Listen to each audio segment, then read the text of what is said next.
Hello everybody, Dr. Garrett Wiegriff here at Pure Plastic Surgery. I'm a plastic and reconstructive surgeon.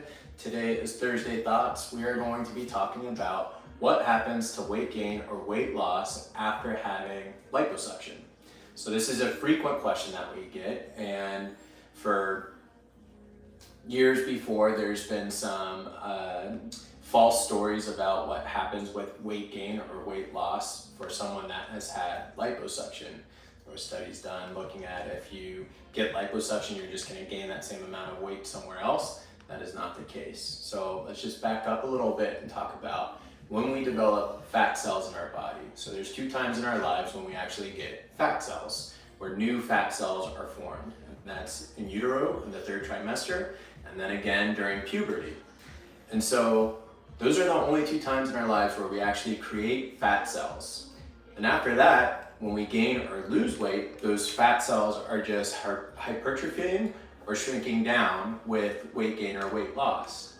So what happens when we do liposuction? In the areas that we're treating with liposuction, we're actually removing those fat cells. So those fat cells are no longer available to hypertrophy or shrink. With that being said, we don't remove all of the fat in any given area that we do liposuction. Some of it does remain behind. So it is possible to gain some weight where you've had liposuction before, but you're going to preferentially gain weight in other areas where we haven't liposuction because there's less fat cells in the areas that we've already treated. But you're not going to reflexively just gain weight in different areas if you're maintaining the same lifestyle and diet habits. So one of the things to think about with liposuction, every liter of fat I remove, you should lose about 2 pounds from your baseline weight, because that's just how much a liter of fat weighs.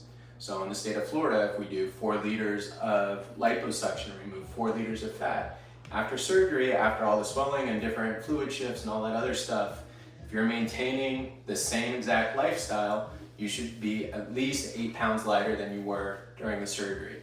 So it's really important to track this, engage this when you come into surgery and then when you're recovering from surgery, because yes, you can still gain weight. Again, you're not going to gain weight typically where we liposuction as much as other areas, but you should be looking to maintain that nice healthy lifestyle and maintain those results.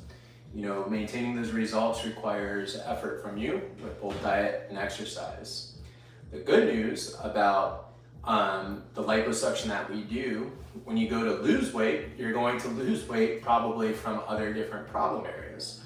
One of the big things that we always worry about as physicians is the weight around our organs or visceral fat. So if I liposuction out 4 liters of fat from you and you have less fat reserves, when you go to lose weight with diet and exercise and other healthy lifestyle choices, you're going to preferentially lose weight, and some of that weight being around that visceral fat around your organs, and you're actually going to be healthier because of it. So really let liposuction be a jumping board into a better, healthier lifestyle. Make good choices. Don't use it as a magic bullet that's going to take care of all of your problems. And you're really going to get great results, and then your results are going to improve with diet and exercise after getting your liposuction procedure. That being said, do we have any questions from our audience? Okay, we have a few. First question, Doc, is do you perform fat transfer to breast? Where can you lipo from? Yes, I do fat transfer to breast. Some of the things to think about with that is breasts do not retain quite as much fat as other areas that we do fat transferring to, mostly the butt. So for a BBL, you can assume about 70% of what I transfer is going to last long term.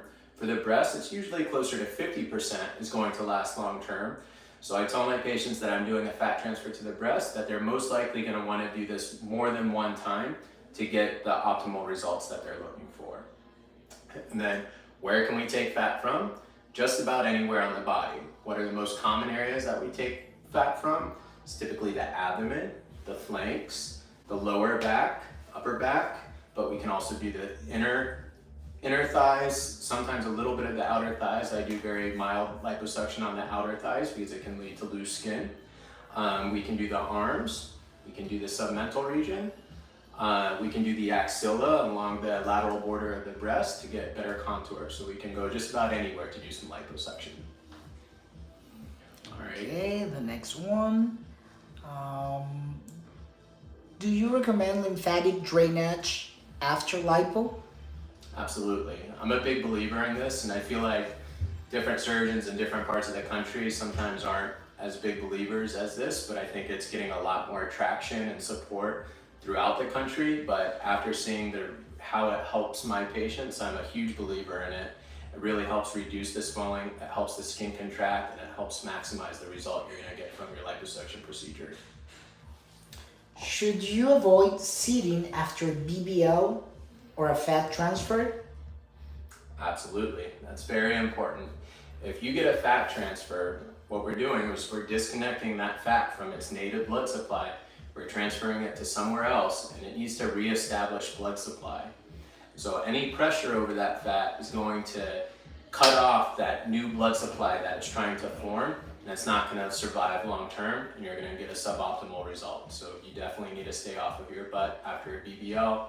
It's really like sleeping on your stomach, completely staying off of your butt for 6 weeks. After 2 weeks, you can start using a BBL pillow where it offloads the pressure from your butt, but it's part of your investment into your procedure to get the best result. Okay. Why can you lift more than 10 pounds after a breast augmentation? I guess it's lift. Why can't you lift more than 10 Yes. pounds after a breast augmentation? Yes. So, yeah, for a few reasons. The main one being, a lot of times when we do a breast augmentation, that implant is going underneath your pectoralis muscle. And so your muscle is one of the muscles that uses pushing and pulling. If you lift a lot, that muscle's gonna engage, it's gonna squeeze, and it might bottom out the implant before your body has a chance to heal around it. So that's the main reason. Even if I do a subfascial breast augmentation, I still want you to limit your lifting, even though you're gonna notice that a lot less. Brazilian women love your work. Thanks for responding. I love my Brazilian patients. Thank you so much, guys. Você fala português? No. Okay, I have another question, Doc. Thoughts on a liquid rhinoplasty? Liquid rhinoplasty. I think these can be effective procedures for improving the contour of your nose, especially if a dorsal hump is one of your main concerns. You have to be very selective with the provider you choose because there is some inherent dangers with this procedure. If you were to inject into an artery, it can cause skin necrosis, and in the very worst case, it can cause even blindness. So you need to be with someone that's skilled in what they're doing, and they also have the tools to reverse that if they were ever to have an issue with either of those problems. Why doesn't Pure, in this case, you don't do a wake lipo, doctor? I've done awake lipo in the past, and some patients can tolerate it okay, and you can get an okay result from it. It's hard to tell who is going to be able to tolerate it well and who is not. And for the patients that can't tolerate it well, you're going to spend a lot of money, you're going to go through a kind of traumatic experience, and you're not going to be happy with your results.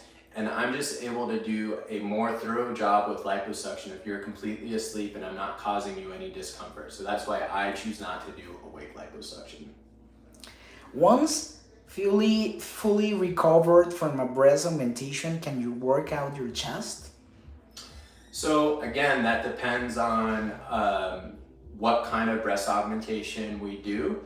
And if we do a submuscular breast augmentation, and one of the reasons we would have to do that is if you have very thin tissue above the muscle, then my recommendation is to avoid exercises like bench press or push-ups or burpees, kind of for life, because that's going to maintain your results for a long time.